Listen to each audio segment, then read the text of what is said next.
आज फक्त आलू विकत घ्यायला गेली होती, पण इथं आलू विकत घ्यायला टॅलेंट लागते. काय झालं सांगतो तुम्हाला. मायचे आलू संपले होते आणि इथं सकाळी सकाळी आलू आहे, कांदा, लसण आहे, अद्रक आहे असे भाजीवाली तर काही विकायला येत नाही. मग मी घराबाच्या दुकानात गेली होती. हे मस्त दुकानमध्ये इज्जत ना आपल्याला दरवाजा उघडते, ट्रॉली गिली घेऊन घेतली आणि आलू घ्यायला गेली तर पाहतो तर काय बाबा बाबा आलूचे एवढे प्रकार, म्हणजे सोडूनच द्या. 2 मिनिटं तर मला वाटलं काय आलू आहे का बोर्डाचे प्रश्न, एवढे प्रकार असते काय.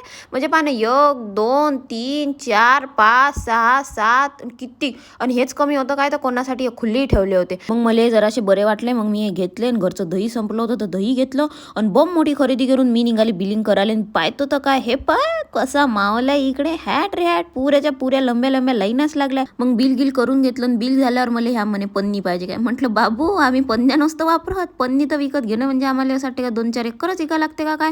आणि तशी एक पन्नी आम्ही 4 पिढ्या वापरतो. मग या दुकानवाल्यानं मस्त इज्जतमध्ये दरवाजा खोलला आपल्यासाठी. बाहेरले चेलपेल वातावरण होतं. हे बाय कबूतर कबूतर कबूतर. वापस येता येता शाळेतले लेकर दिसले होते. यायची पहिली सुट्टी झाली वाटते आणि घरी येईपर्यंत तर आपल्या आलूवर पुरी PhD करून झाली.